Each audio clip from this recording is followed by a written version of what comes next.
Okay. Okay, I'm live here. Thank everybody for tuning in for this live show on the Slavoj Žižek page. So thanks for having me.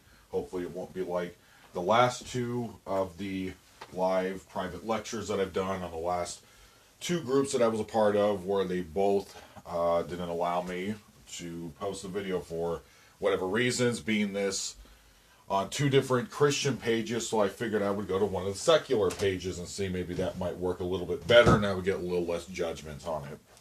So this is the irresponsible mindset. Solipsism, and this is episode 2 of 250 of the lecture series that I'm currently doing. This is Pastor Sean, so welcome you guys to Death Church Radio Podcast, and also the Sean C. Stuckey Show on Facebook. Now, for this episode, I was doing quite a bit of research on solipsism, being that I've written a script on letsism or somethingism a couple of months ago, but I ended up not doing that and going over the book of 1 John instead. Having technical difficulties with that one. It's a 45 minutes video, basically a breakdown the entire book of 1 John from the New Testament. That one hopefully will be going up next Sunday, but today it's going to be the private lecture on the Slavoj Žižek fan page on solipsism. So let's go ahead and get started. So solipsism, from the Latin solus, also, by the way, when getting this information, most of the script that I prepared here is from the Wikipedia article, and I'm going to be doing a breakdown of different places, so I'm going to be reading from the script a little bit, then I'll stop at different points to give my opinion on that, being that giving a Christian view on this when it comes to solipsism, which is basically just living inside your own head, like a brain in a vat kind of thing. So solipsism is a Latin solus, which means alone, okay, and ipsi, meaning self. So this is the philosophical idea that only one's mind is sure to exist, so that's the only evidence. As an epistemological position, solipsism holds the knowledge of anything outside one's own mind, and that is unsure. The external world and other minds cannot be known and might not exist outside the mind. And let me go ahead and give you a spoiler here. I personally don't believe in this because it's not true. So it may be true from someone who is paranoid or chronic schizophrenic, or someone who is heavily possessed by demons, but anyways, let's continue here. So there are varying degrees of solipsism that parallel the varying degrees of skepticism. So metaphysical is going to be the one that's going to be heavily focused on right now. And actually, let me go ahead and get my coffee. One moment. My throat does get dry when doing this. I live in a desert. So let's go ahead and get started here. So metaphysical is going to be the one we're going to focus on the most. Metaphysical solipsism is the variety, or a variety, of solipsism. Based on a philosophy of subjective idealism, metaphysical solipsists maintain that the self is the only existing reality, and that all other realities, including the external world and other persons, are representations of that self. So let's go ahead and stop at that point, because that's not true. Obviously, we're interacting with people and God. We're interacting with each other. We're interacting with insects, animals, people, divine beings of demons and angels. We are interacting. God made us to be social creatures. So we're obviously interacting with other people. The biggest reason why I wanted to do a lecture on this specific subject, when I found it last night, is because at times I have this irrational fear inside my head that I'm in a coma, and that I just live in a coma a lot, I guess. I mean, I wouldn't say most of the time, but the last couple of years, I don't know if it's just due to extreme amount of stress because I work in the medical field full time, but for some reason I keep having this weird thought that I could be in a coma right now. So I figured, well, solipsism is all about living in one's own head and nothing else exists outside of it unless you want it to, because it's your own head, it's your own brain.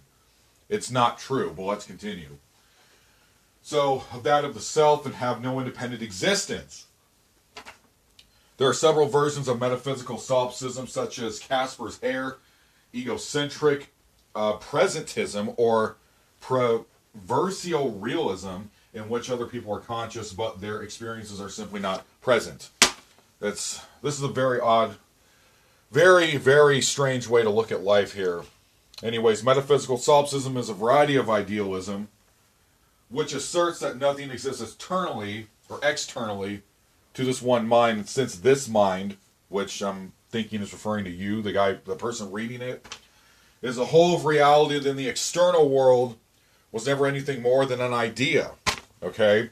It can also be expressed by the assertion there was nothing external to these present experiences, quote unquote, in other words. No reality exists beyond whatever is presently being sensed. The aforementioned definition of solipsism entails the non-existence of anything presently unperceived, including the external world, causation, other minds, including God's mind or the subconscious mind, the past or future, and subjects of experience. So you just have to acknowledge, I'm assuming if you're a solipsist, none of those other things exist, or if they do, it's the figment of your imagination, including God. Which is, I thought the Big Bang Theory was ridiculous, but okay, let's continue. Despite their ontological non-existence, these entities may nonetheless be said to exist, quote unquote, as useful descriptions of the various experiences and thoughts that constitute this mind, quote unquote. The solipsist itself is described by Wittgenstein in the Tractatus, probably said that wrong. The self of solipsism shrinks to a point without extension, and there remains the reality co-ordained with it. And that was from page, I'm not sure what that says, page 5. Okay.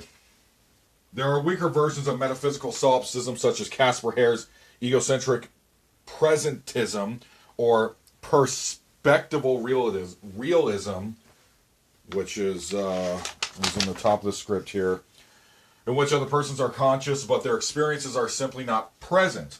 Similarly, J.J.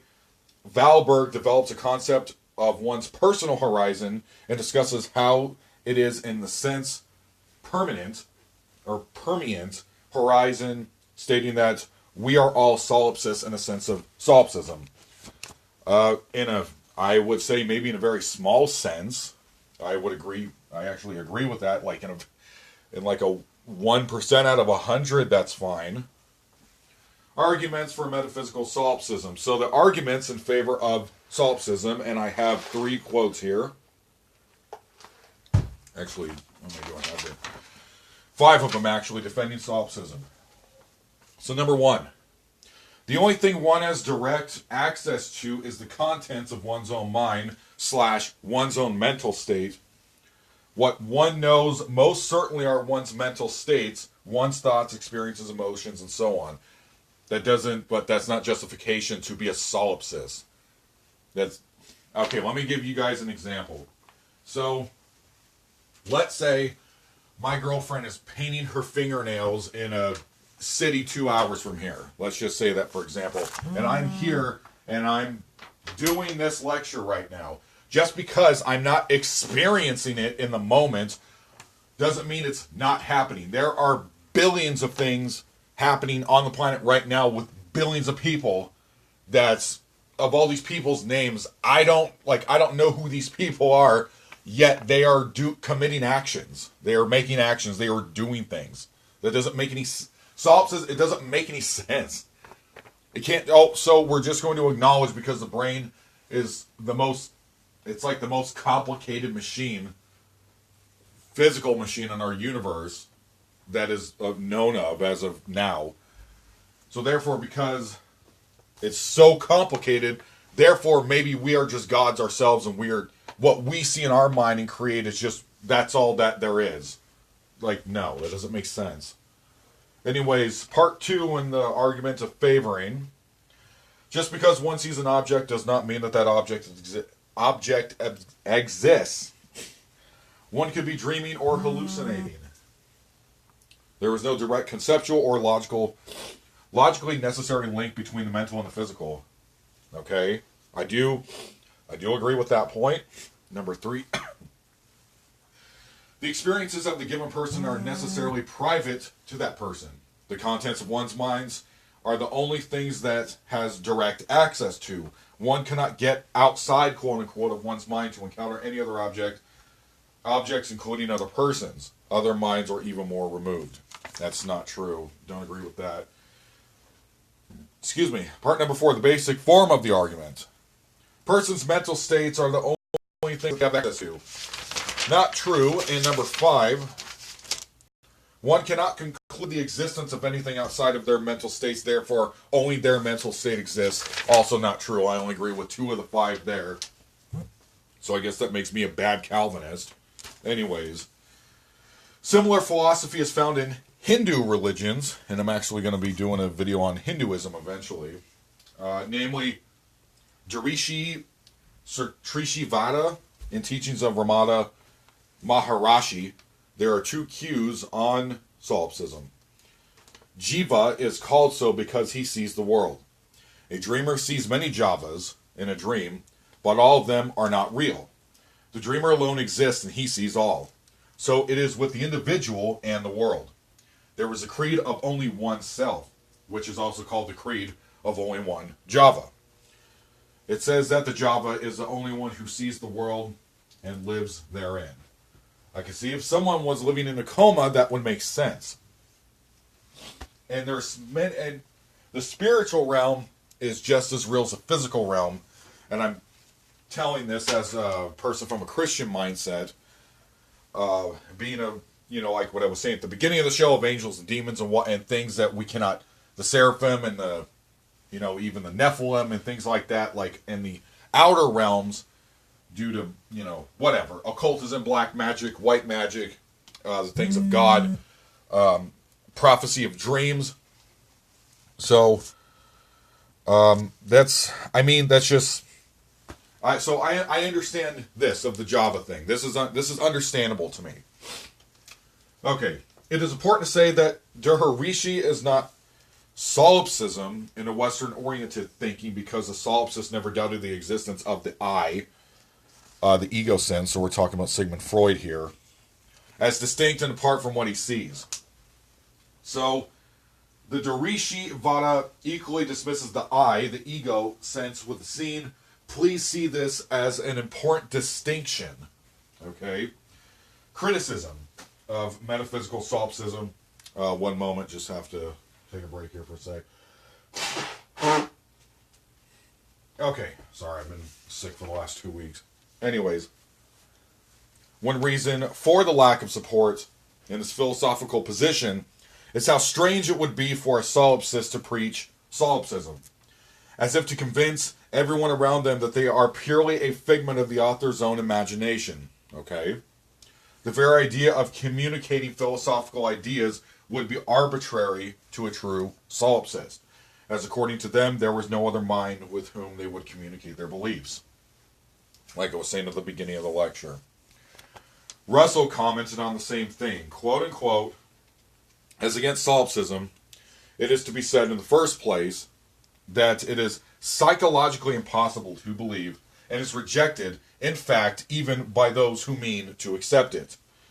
I once received a letter from an eminent logician, Mrs. Christine Ladd Franklin, saying that she was a solipsist, and was surprised that there were no others. Coming from a logician, I'm just going to say logician, L-O-G-I-C-I-A-N, this surprised me. The fact that I cannot believe something does not prove that it is false. But it does prove that I am insincere and frivolous if I pretend to believe it. Russell, page 180. I'm not sure which book that's referring to. The basic argument for solipsism suffers a logical error as well. It is argued that because the mind cannot conclude the existence of anything external, therefore nothing external exists. But this conclusion does not follow only that the existence of externalities can be known. It is just as logically consistent that there are external realities / minds, etc., as there are not when experience can be verified either true or false, and so on. Epistemological. So epistemological solipsism, this is a variety of idealism according to which only the directly accessible mental contents of the solipsist philosopher can be known. Okay? The existence of an external world is regarded as an unresolvable question rather than actually false. Further, one cannot also be certain as to what extent the external world exists independently of one's own mind. For instance, it may be that a godlike being controls the sensations received by one's brain, making it appear as if there is an external world, when most of it, including the godlike being and oneself, is false. However, the point remains that etymological solipsists consider this an unresolvable question. Why is it unresolvable? This is a water container. I'm touching it. I'm squeezing it. I'm interacting with it. How is my mind just making this up? Look, I put it on the ground. It's free will. I'm going to put it back on this box. I don't understand. Okay. Methodological. This is the next part. So this type of solipsism is an agnostic variant of solipsism. It exists in opposition to the strict etymological requirements of knowledge, quote unquote, the requirement that knowledge must be certain. It still entertains the points that any induction is fallible. Methodological solipsism sometimes goes even further to say that even when we perceive as the brain is actually part of the external world, for it is only through our senses that we can see or feel the mind. Only the existence of thoughts is known for certain. Well, no, it's not. You can know for certain that when having interaction and prayer with God, this has happened to me hundreds of times. It's not just my mind making this up. It's more of a thing where the mind is actually going against you. At least this is what happens in my mind. It's mostly just negativity, but it's also anybody can interact with anything.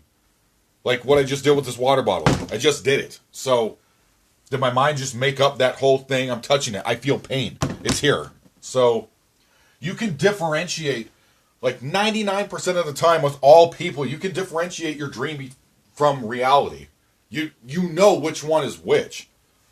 You know, if you're a sane person, okay? I'm relating this information to sane people. This could make a lot of sense to someone who's insane. This solipsism could make a lot of sense. Still, it's wrong though. It's still incorrect. You can't live like this. So, anyways, methodological solipsists do not intend to include that the stronger forms of solipsism are actually true. They simply emphasize the justifications of the external world must be founded on indisputable facts about their own consciousness. Okay? Methodological solipsists believe that the subjective impressions, or empiricism, or innate knowledge, rationalism, quote unquote, are the sole possible or proper starting points for the philosophical construction. Okay? Often, methodological solipsism is not held as a belief system, but rather used as a thought experiment to assist skepticism. Okay? So I agree with that. I'm fine with that. If you want to have shreds, like little glass shreds of what you think truths are from solipsism, I'm completely fine with that. If you want to take some of that as your arsenal and you want to choose to believe in this for purposes of experimentation but not just to live your life by this, that's fine. That's understandable to me. Denial of material existence in itself does not constitute solipsism, okay? That's one of the main points. A feature of metaphysical solipsism worldview is the denial of the existence of other minds. Since a personal experience are private and infallible, another being's experience can be known only by an analogy. Okay? What about what Slavoj Žižek said in that one video with Roddy Piper? Ideology, there you go. No, they're not talking about that. Hey, maybe next time. Philosophers try to build knowledge on more than an inference or an analogy. The failure of Descartes, I'm already butchering that, Descartes, Descartes, okay, etymological enterprise brought by to popularity of the idea that all certain knowledge may go no further than I think, therefore I exist, without providing any real details about the nature of I that has been proven to exist. So it's a 100% truth because I'm me and I'm interacting and I have a functioning brain. I'm assuming this is going back to the Sigmund Freud thing. He's talking about the id and the ego, the superego, the subconscious. Okay? No, even the subconscious, that's not even a thing. The theory of solipsism also merits close examination because it relates to three widely held philosophical presuppositions, okay? Each itself fundamental and wide-ranging in importance. And here's three examples here. My most certain knowledge is the contents of my own minds, my thoughts, my experiences, my effects, etc. Number two, there was no conceptual or logically necessary link between... Pretty sure I just read this. Okay, we're going to the next part. I don't know why that copied again. So, Gorgas, or Jorgas, Solipsism was first recorded by the Greek priest Grokriak, solipsist, Gorgas, Gorgias, Gorgias, Gorgias from 1483 to 1375, who was quoted by the Roman skeptic Sextus Empiricus as having stated, number one, nothing exists. Number two, even if something exists, nothing can be known about it. And number three, even if something could be known about it, knowledge about it can't be communicated to others. None of that makes sense. Much of the point of the solipsists was shown that objective knowledge, quote unquote, was a literal impossibility. Okay? Descartes. So I'm pretty sure that's how you pronounce that. The foundations of solipsism are in turn the foundations of the view that the individual's understanding of any and all psychological concepts, thinking, willing, perceiving, etc., is accomplished by making an analogy with his or her own mental states by abstractions from inner experiences. Yes, but again, that doesn't justify solipsism. That's just you living. Like, that doesn't mean that. And this view, or some variant of it, has been influential in philosophy since Descartes elevated the search for incontrovertible certainty to the status of a primary goal of epistemology, whilst also elevating epistemology to first philosophy, quote unquote, okay? Now, George Berkeley, his arguments against materialism in favor of idealism provide the solipsists with a number of arguments not found in Descartes, while Descartes defends ontological dualism, thus accepting the existence of the material world as well as immaterial minds, and God, Berkeley denies the existence of matter but not minds, of which God is one. So he was an atheist because he could not physically interact with God.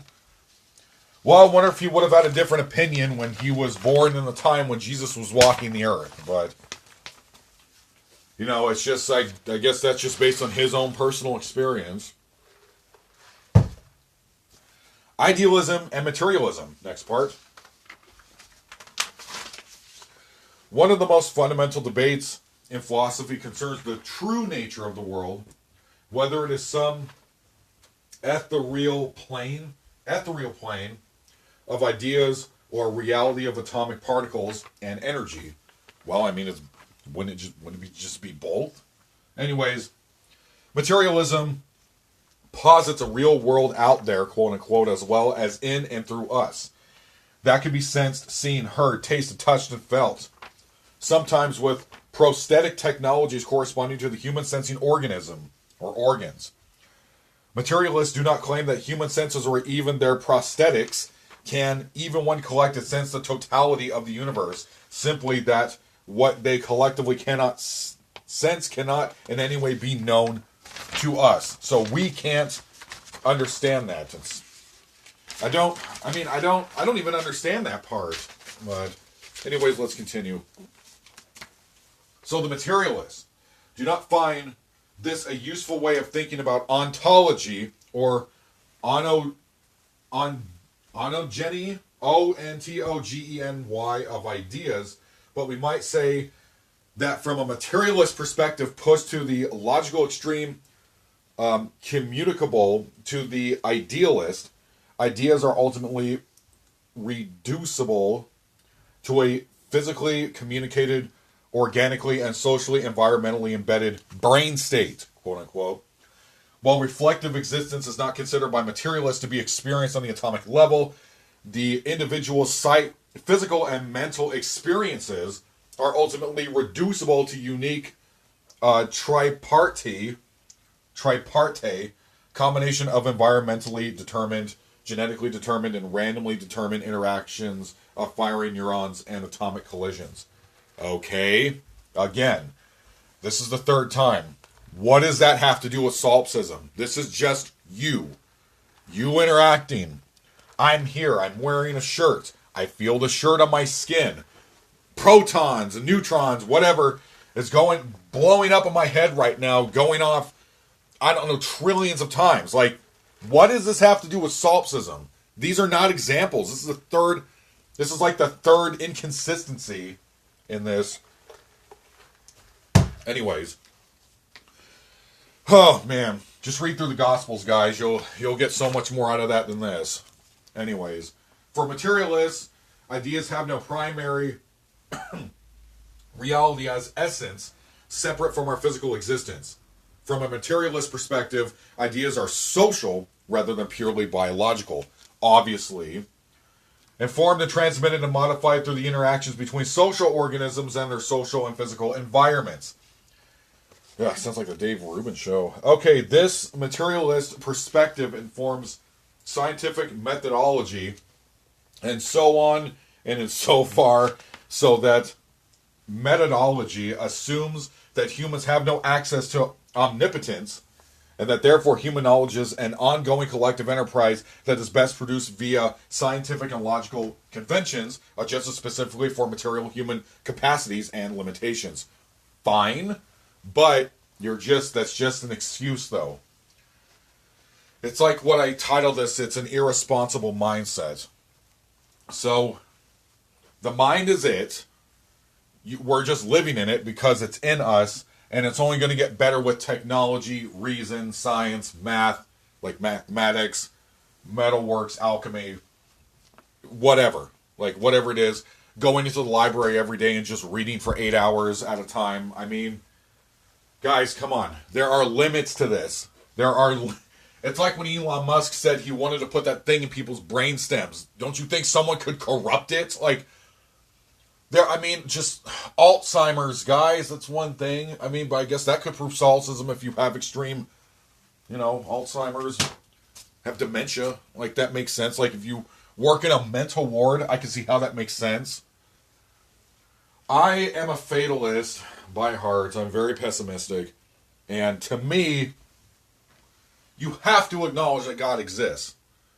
It's like that sermon that I watched about metaphysics. It's where the guy was talking about, well, Revelation is not really about the end times. It's about the end of the negativity within you. So, I mean, I guess I could have more to connect to Pastor Bill Donahue from that church in New Jersey, more than a solipsist person with this kind of mindset that lives in their head. This is just for experimentation, guys. It's just for entertainment. This is not something for you to adopt. So, anyways, modern idealists believe that the mind and its thoughts are the only pure things that exist. This is the reverse of what is sometimes called the classical idealism, or somewhat confusingly, Platonic idealism, due to the influence of Plato's theory of forms, okay? Which were not products of our thinking. The material world is ephemeral, E-P-H-E-M-E-R-A-L. I mean, I'm sorry, guys. I did go over the script last night. I read through the script, and I don't know. Anyways, but a perfect triangle or beauty is eternal, quote unquote. Religious thinking tends to be some form of idealism, as God usually becomes the highest ideal, such as Neoplatoism. Excuse me. So on this scale, solipsism can be classified as idealism. Thoughts and concepts are all that exist, and furthermore, only the solipsist's own thoughts and consciousness exist. The so-called reality is nothing more than an idea that a solipsist has, perhaps unconsciously created. Okay? Again, doesn't make any sense. Okay, so Cartesian dualism. This is the next part. And we have 2 more pages for the script here, and then I'll give my final thoughts. So there is another option, guys. The belief that both ideals and reality exist. Dualists commonly argue that the distinction between the mind or ideas and matter can be proven by employing Leibniz's principle of the identity of indiscernibles, which states that if two share exactly the same qualities, then they must be identical, as in indistinguishable from each other and therefore one and the same. You having friends?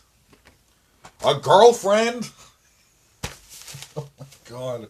Okay, dualists can attempt to identify attributes of mind that are lacked by matter, such as privacy or internationally, or vice versa, quote unquote, such as having a certain temperature or electrical charge.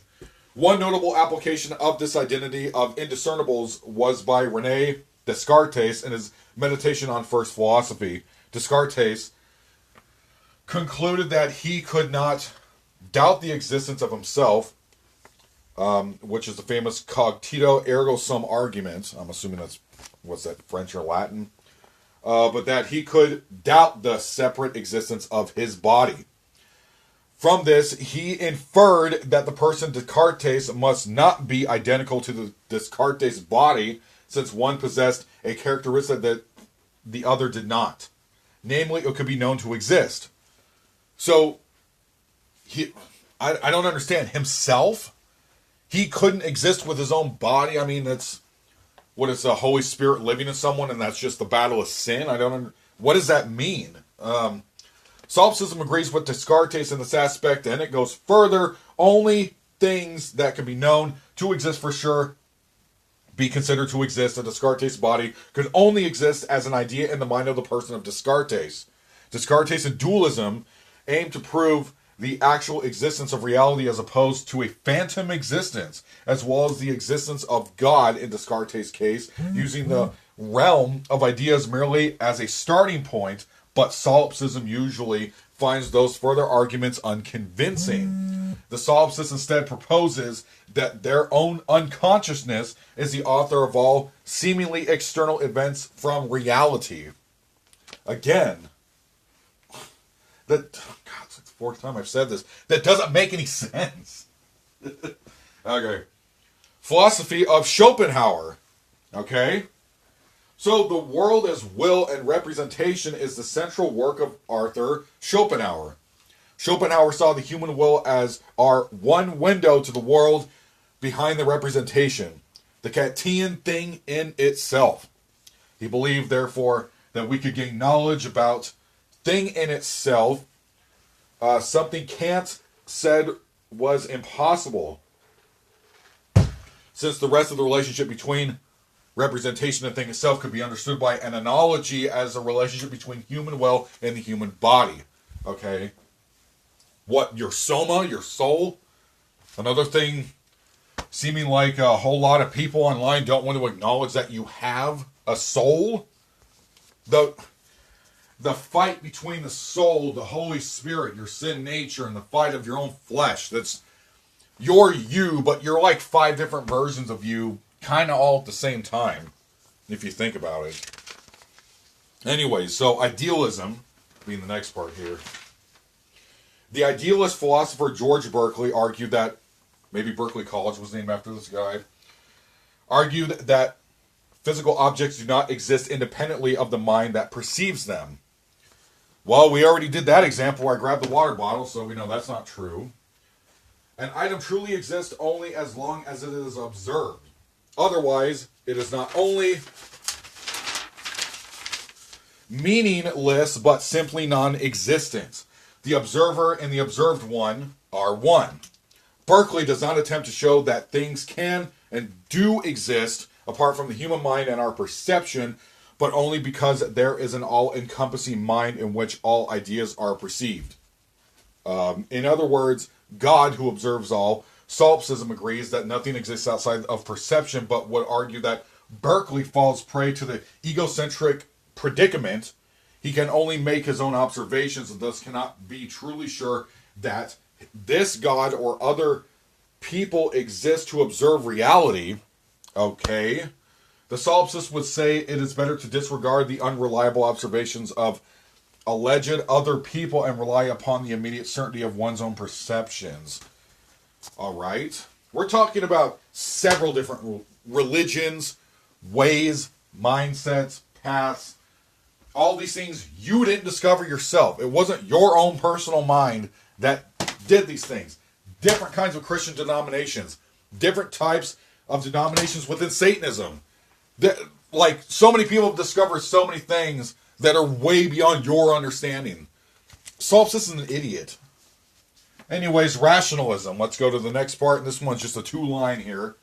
Rationalism is a philosophical position that truth is best discovered by the use of reasoning and logic rather than by the use of the senses.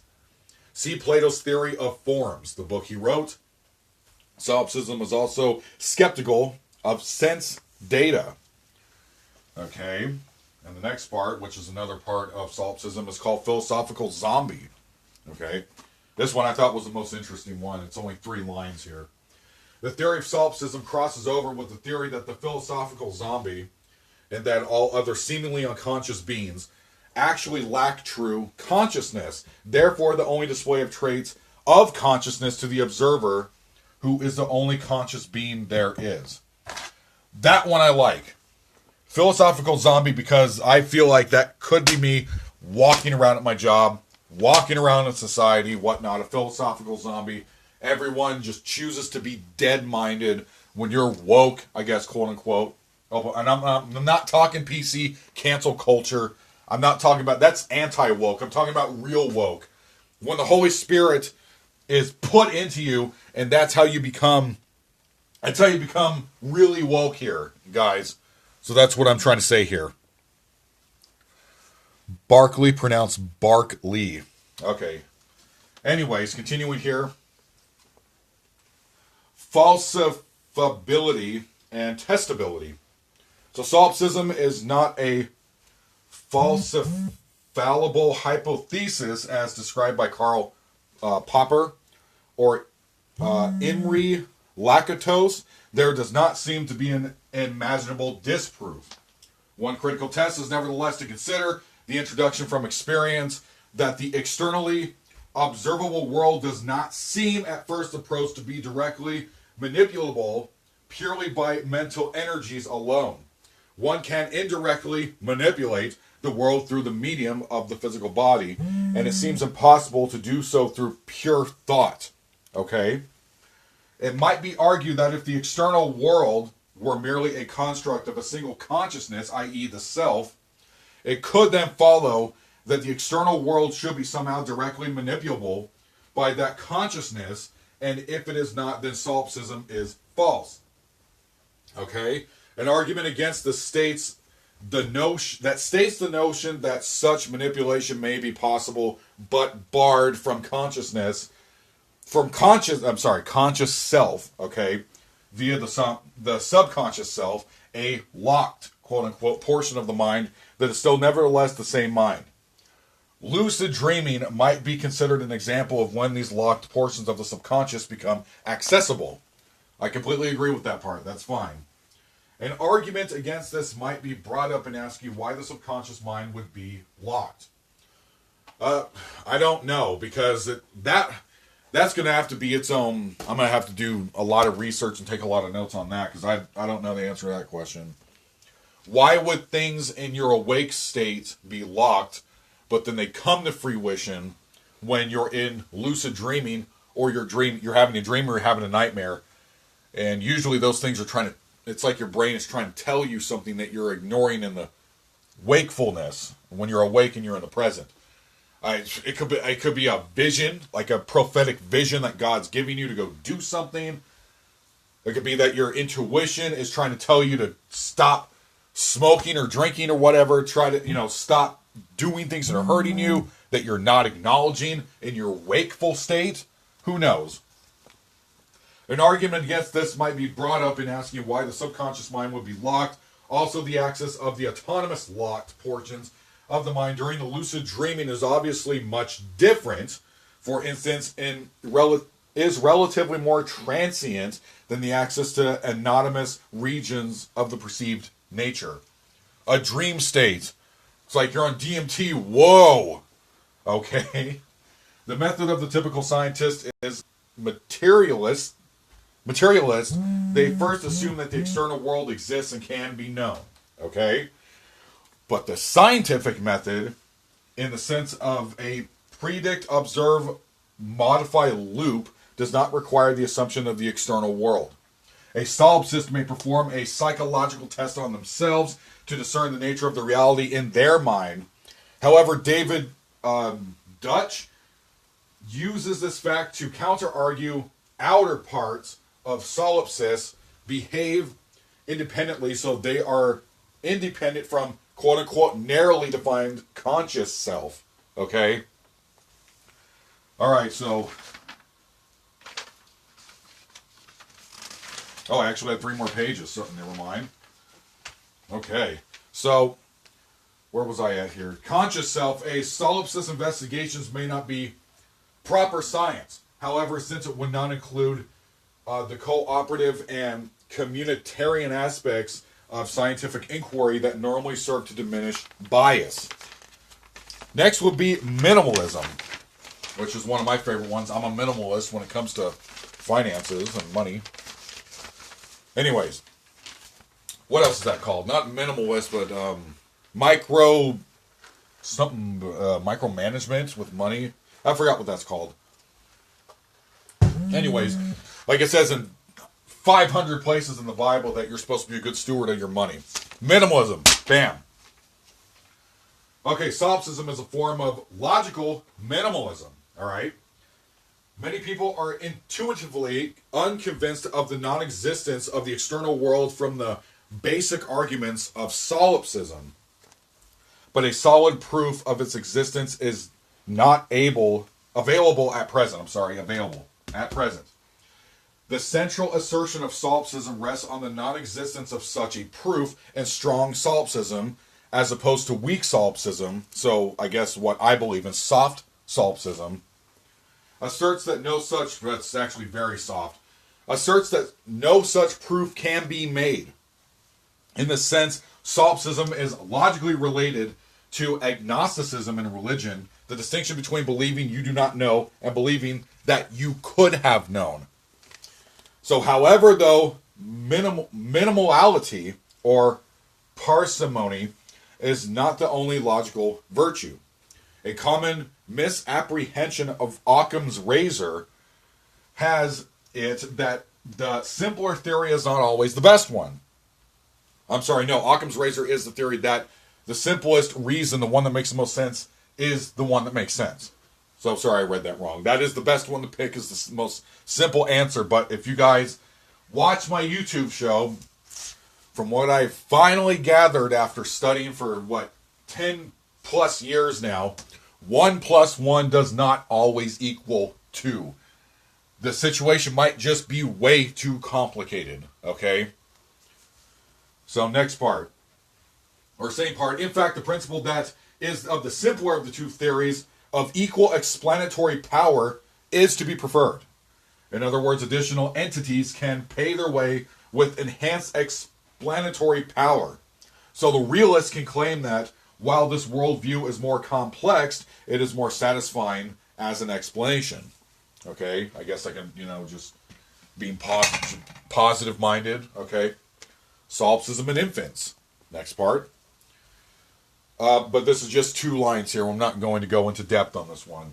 Some developmental psychologists believe that infants are solipsists. Well, duh. And that eventually children infer that others have experiences much like theirs and reject solipsism. Well, yeah, it's like, no, where's the doubt in that? They have hands and they don't know how to use them. Like, They don't understand anything around them. They're just in awe all the time, and everything they have they try to stick in their mouths, like, because they don't know what food is. Like, of course they're solipsists. Hinduism, next part. Like I said at the beginning of the video, I'm going to be doing an entire video on Hinduism, but it's a very long read, guys. I'm going to have to take a lot of notes on this one.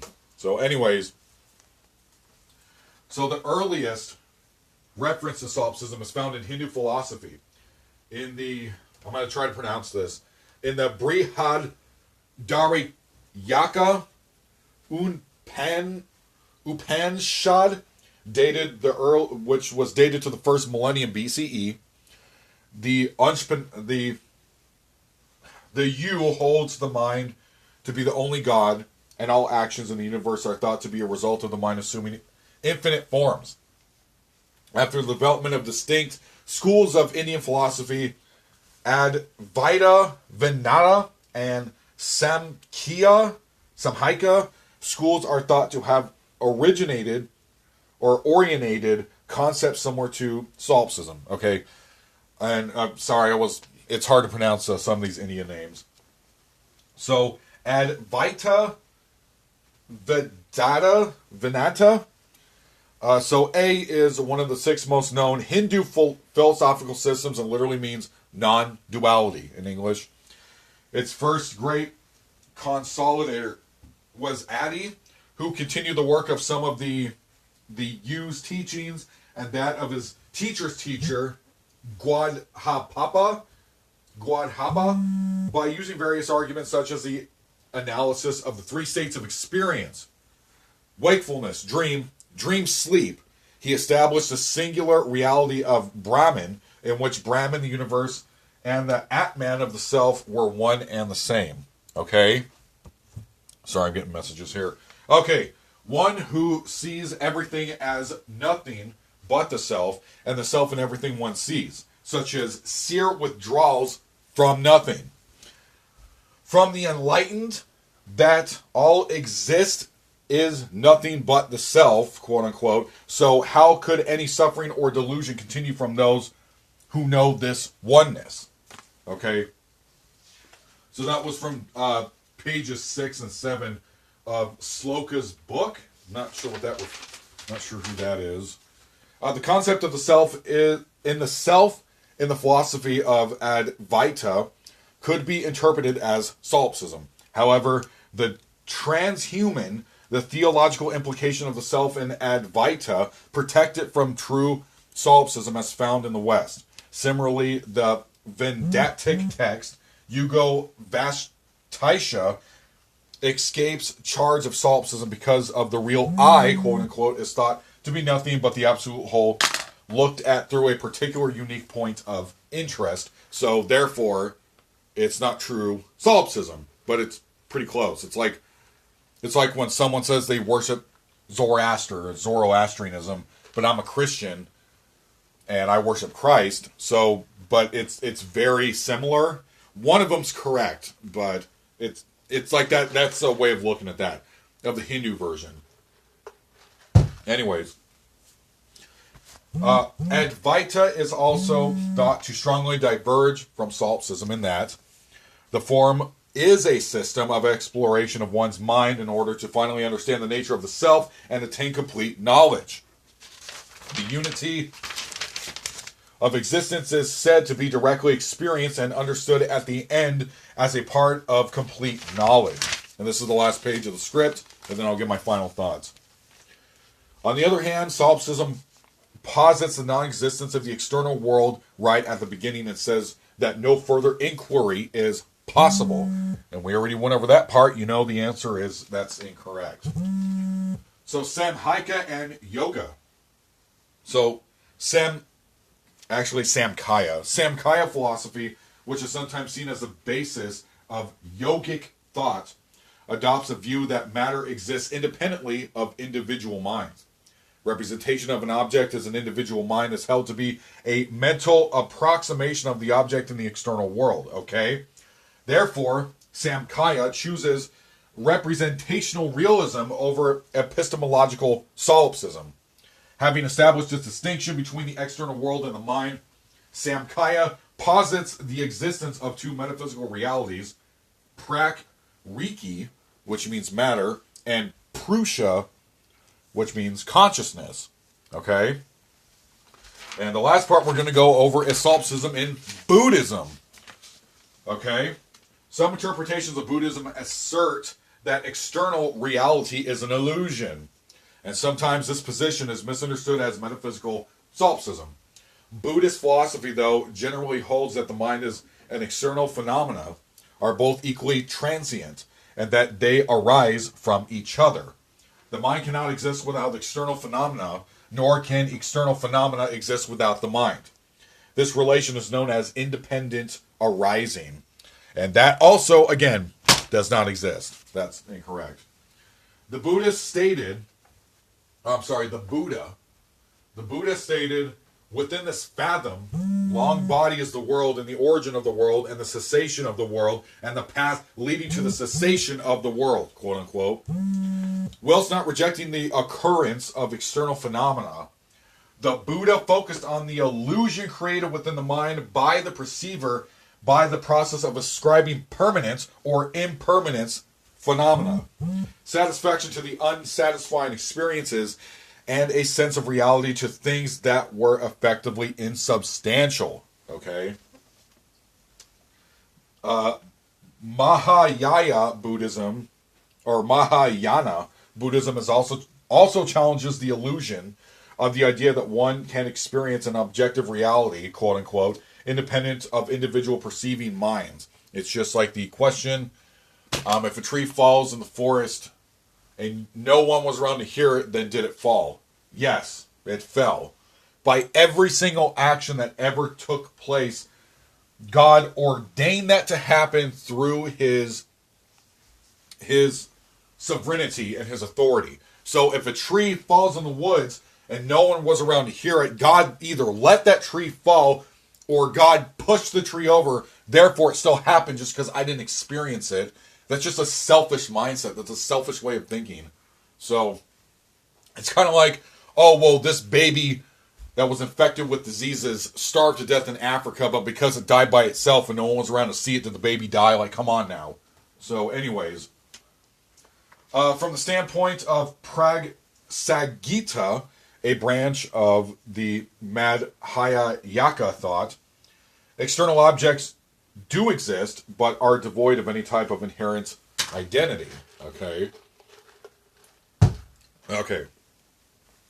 Quote unquote, just as objects of mind do not exist inherently, mind also does not exist inherently. In other words, even though a chair may physically exist, individuals can only experience it through the medium of their own mind, each with their own literal point of view. Therefore, an independent, purely objective reality could never be experienced. I 50% agree with that, 50% don't with that statement. I mean, because we all have different experiences, but the chair is still a chair. It's still there. It's still here. Look, I'm kicking it right now. You know, like, anyways. So the Yogacara, sometimes translated as to mind only, school of Buddhist philosophy contends that all human experience is constructed by mind. Some later representatives of one Yogacara sub-school, I'm not even going to try to pronounce that, propounded a form of idealism that has been interpreted as solipsism. A view of this sort is contained by the 11th century Treaty of Ratnakirti, which translates as a refutation of the existence of other minds, which provides a philosophical refutation of external mind streams from the Buddhist standpoint of ultimate truth, as distinct from the perspective of everyday reality. Okay? So this is going to be the last paragraph. In addition to this, the Barto Thodol, or Thodol, Thodol, Tibet's famous Book of the Dead, repeatedly states that all of reality is a figment of one's perception. Not true. Although this occurs within the Barto realm post-mortem, for instance, within the sixth part of the section titled The Root Verses of the Six Bartos, there appears the following line, "May I recognize whatever appeareth as being my own thought forms." There are many lines and similar ideals. I've noticed 5 different things while reading the script on solipsism, and literally almost every one of them are incorrect. So you can interact with people just because your mind is diseased. It's like the equivalent of like kids in universities nowadays, where like you go in with like a, let's say, a conservative mindset, or you have a different fetish than somebody else has when it comes to a way of thinking, and it's all about me, and what I adopted is what was pumped into me by your satanic, your evil, I don't know, teachers in those universities, when you're trying to go for a freaking art major. And so, therefore, because this is my reality, I mean, you're going to have arguments and debates are going to happen. Like, it's just, none of this makes sense. It's dumb. But it's still entertaining nonetheless. Now you guys and I know what solipsism is in the very varying aspects of different versions of solipsism. Okay? I do agree with it. If you want to take it as a sliver of truth, like a 1% out of 100, I'm completely fine with that. Do not adopt this mindset. You need to get saved. Get on both your knees and accept Jesus Christ as your Lord and Savior. That's what you're supposed to be doing. So anyways, this is Pastor Sean. Thank you guys for listening. Death Church Radio podcast, the Sean C. Stuckey Show on Facebook, up to 84 viewers. And we're going to be going over the entirety of the letter of 1 John next week. So thank you guys for listening to this